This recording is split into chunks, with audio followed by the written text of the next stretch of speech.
మాస్కాదా విశ్వక్సేన్ నటించిన తాజా చిత్రం mechanic Rocky. Debutante director Raviteja Mullapudi దర్శకత్వం వహిస్తున్న ఈ చిత్రంలో మీనాక్షి చౌదరి, శ్రద్ధా శ్రీనాథ్ హీరోయిన్స్ గా నటించారు. ఈ మూవీని ఎస్ఆర్టీ ఎంటర్టైన్మెంట్స్ బ్యానర్ పై రామ్ తాళ్లూరి నిర్మించగా, ట్రైలర్స్, సాంగ్స్ తో సినిమా హ్యూజ్ బజ్ క్రియేట్ చేసింది. దానికి తోడు విశ్వక్ చేసిన భిన్నమైన ప్రమోషన్స్ ఈ సినిమా మీద ప్రేక్షకులలో అంచనాలు పెంచాయి. ఆ అంచనాలతో ఈ సినిమా నవంబర్ 22న విడుదలైంది. అలా ప్రేక్షకుల ముందుకు వచ్చేసిన ఈ సినిమా ఎలా ఉంది, ప్రేక్షకులను ఎంతవరకు ఆకట్టుకుంది అనేది ఇప్పుడు రివ్యూలో చూద్దాం. కథ: రాయలసీమ నుంచి వలస వచ్చిన నాగిరెడ్డి స్థాపించిన గ్యారేజ్ను మలక్పేటలో నగుమోము రామకృష్ణ నడుపుతూ ఉంటాడు. కొడుకు రాకేష్ అలియాస్ రాకీ చదువు అబ్బకపోవటంతో ఆర్కే గ్యారేజ్ మరియు డ్రైవింగ్ స్కూల్ బాధ్యతలు అప్పజెప్పి పక్కనే ఉండి వేలు పట్టుకుని నడిపిస్తూ ఉంటాడు రామకృష్ణ. తండ్రి ఉండటంతో ఎలాంటి బాధ్యతలు పట్టక లైఫ్ ఎంజాయ్ చేస్తుంటాడు మెకానిక్ రాకీ. అతడి జీవితంలోకి అనుకోకుండా ఎంట్రీ ఇస్తాడు రంకిరెడ్డి. ఆ కారణంగా ఎన్నో సమస్యలు కూడా ఎదురవుతాయి. అయితే ఆ సమస్యల నుండి గట్టెక్కించటానికే అన్నట్టు అతని లైఫ్లోకి ఎంట్రీ ఇస్తుంది మాయ. డ్రైవింగ్ నేర్చుకోటానికి వచ్చిన ఆమె ఇచ్చిన కొన్ని సలహాలతో ముందుకు వెళ్లిన రాకీకి ఏమైంది? అసలు రాకీకి రంకిరెడ్డి వలన వచ్చిన సమస్య ఏంటి? ఆ సమస్య నుంచి బయటపడటానికి మాయ ఎలా, ఎందుకు సహాయపడింది? అసలు ఈ మాయ ఎవరు? రాకీ లవ్ ఇంట్రెస్టింగ్ ప్రియాకి ఈ సినిమాలో ఉన్న ప్రాధాన్యత ఏంటి అనే విషయాలు తెలియాలంటే మెకానిక్ రాకీను బిగ్ స్క్రీన్ మీద చూడాల్సిందే. విశ్లేషణ: ఈ సినిమా కథ ప్రకారంగా చూస్తే కొత్త కథ అని చెప్పలేము. కానీ ప్రేక్షకులను ఆకట్టుకునే విధంగా తెరకెక్కించే విషయంలో మాత్రం దర్శకుడు దాదాపు సఫలమయ్యారు. ఫస్ట్ హాఫ్ లో సినిమా కథ మొత్తాన్ని ఎస్టాబ్లిష్ చేసే ప్రయత్నం చేశాడు దర్శకుడు. అయితే అక్కడే కాస్త తడబడిన ఫీలింగ్ కలుగుతుంది. ఎందుకంటే సినిమా మొత్తాన్ని కామెడీ ఎంటర్టైనర్ గా ప్రేక్షకుల ముందు తీసుకొస్తున్నాడేమో అని అనుమానం కలిగించేలా ఉంది. ఫస్ట్ హాఫ్ మొత్తం ఇలాగే కామెడీగా సాగిపోతూ ఉంటుంది.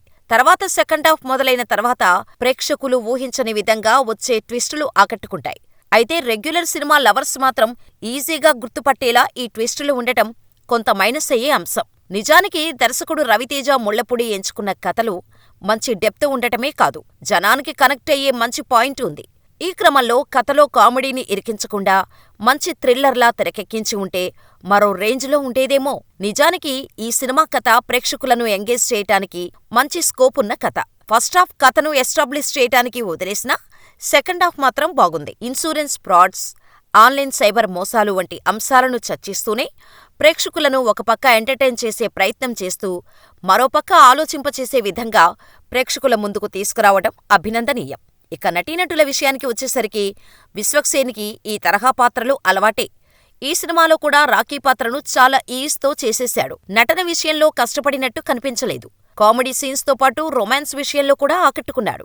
ఇక శ్రద్ధా శ్రీనాథ్ ఈ సినిమా ఎందుకు ఒప్పుకుంది అనేది మెకానిక్ రాకీ చూశాక కానీ మీకు అర్థం కాదు. ఫస్ట్ హాఫ్ లో ఇదేంట్రా అనిపించే ఆమె పాత్ర ట్విస్ట్ తో ఆకట్టుకుంటోంది. మీనాక్షి చౌదరికి కూడా మంచి డెప్త్ ఉన్న పాత్ర దొరికింది. ఇక నరేష్, వైవా హర్ష, హర్షవర్ధన్, రోడిస్ రఘు వంటి వాళ్ళు తమ పాత్రల పరిధి మేరకు నటించారు. టెక్నికల్ టీం విషయానికి వస్తే ఈ సినిమాకు ప్రధానమైన ఆదర్శన బ్యాక్గ్రౌండ్ స్కోర్. జేక్స్ బిజాయ్ ఈ సినిమాకు కూడా ఒక రేంజ్ ఎలివేషన్స్ ఇచ్చేలా బ్యాక్గ్రౌండ్ స్కోర్ ఇచ్చాడు. కొన్ని పాటలు కూడా వినడానికి బాగున్నాయి. సినిమాటోగ్రఫీ సినిమా మొత్తాన్ని వేరే రేంజ్కు తీసుకువెళ్ళింది.